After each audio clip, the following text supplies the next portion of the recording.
स्पष्ट कर दिया कि यदि ऐसी कोई सड़क है जो माननीय सदस्य को लगता है कि आवश्यकता है उस सड़क की, चाहे रिपेयरिंग हो चाहे नई सड़क हो, तो निश्चित रूप से मुझे बताएं, हम लोग उस पर कार्य करेंगे परीक्षण करवाने के बाद इन पूरा उसका। बहुत बहुत धन्यवाद। अगला प्रश्न है, पूछिए। माननीय मुख्यमंत्री जी ने अपने जो एप्रोप्रिएशन बिल पे कहा था कि विधायक जो हैं वो अपने प्रस्ताव देंगे, उसके आधार पर हम स्वीकृत करेंगे। तो आप चाहे कमेटी करें, पर वो कमेटी विधायकों से प्रस्ताव ले, ये तो इंश्योर करें आप, जब मुख्यमंत्री जी ने कह दिया। माननीय अध्यक्ष जी, हमारे नेता प्रतिपक्ष जी को बताना चाहूंगी, मैं तीसरी बार एक ही बात रिपीट कर रही हूँ कि अगर यदि ऐसी कोई सड़क है तो आप कमेटी को भी भेज दीजिए और मुझे भी आप व्यक्तिगत रूप से मिलें, तो बिल्कुल उस पे उसका पूरा इंस्पेक्शन करवाने के बाद कि अगर सच्ची में लगता है कि ऐसी सड़क है तो उसको बिल्कुल उसको टेकअप करेंगे। इसमें एक क्लैरिटी की आवश्यकता है। कमेटी किसी के भी कहने से सड़क दे सकती है, जनप्रतिनिधि भी, एमएलए भी, आम पब्लिक भी।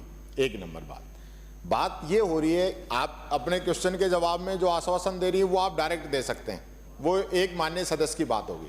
लेकिन जो एक मुख्यमंत्री जी ने जो बात कही है कि भाई जो हमने आपका एमएलए कोटा 23 करोड़ कर दिया, 10 करोड़ पिछला, 10 करोड़ ये, 3 करोड़ रुपए बिल्डिंग का, तो वो उनका जो कहना था कि वो विधायक की अभिशंसा पे है और कमेटी जो करती है वो बिना विधायक की अभिशंसा पे भी कर सकती है। तो मेरा आग्रह यही है कि मुख्यमंत्री जी ने जो सदन के अंदर बात कही है, माननीय मंत्री जी, उसकी पालना आप कराएंगे क्या?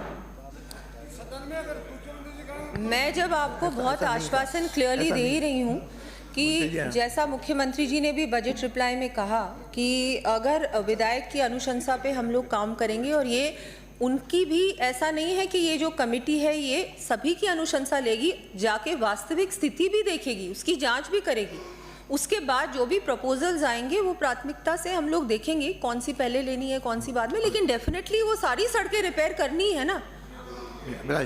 अगला प्रश्न है मनीष यादव। हो गया दो क्लैरिटी नहीं आ रही, कमेटी को दे दो। नहीं आ रही, अरे ऐसा नहीं है। मनीष यादव उसके जब विधायक प्रतिपक्ष भूलो मत, आपने भी यही किया था, जैसा आपने किया था वैसा आपने परंपरा बनाई हुई है, हम भी वही करेंगे। अब इसमें मनीष यादव, आपके सदन के नेता जो आश्वासन दे चुके हैं उसको भी आप नहीं मान रहे। मैं उसी को दोहरा रही हूँ कि सदन के नेता ने भी आश्वासन दिया है कि जो हमारे माननीय सदस्य हैं उनकी राय ली जाएगी, उनकी भी वो जो देंगे प्रस्ताव। और इस बार बजट में भी माननीय अध्यक्ष जी, मैं बहुत क्लियरली कहना चाहूंगी, पिछले बजट में और इस बार जितना कुछ मिला है, चाहे किसी भी पार्टी का नेता हो, किसी भी पार्टी के हमारे एमएलएज हैं, ये बिना भेदभाव के इस बार बजट में और पिछली बार बजट में भी हमने दिया है। आपके जो पार्टी के जो एमएलएज हैं उन्होंने भी इस बात को माना है, सदन में एक्सेप्ट किया है कि बिल्कुल इस बार जो ऐसा बजट दोनों बार आया है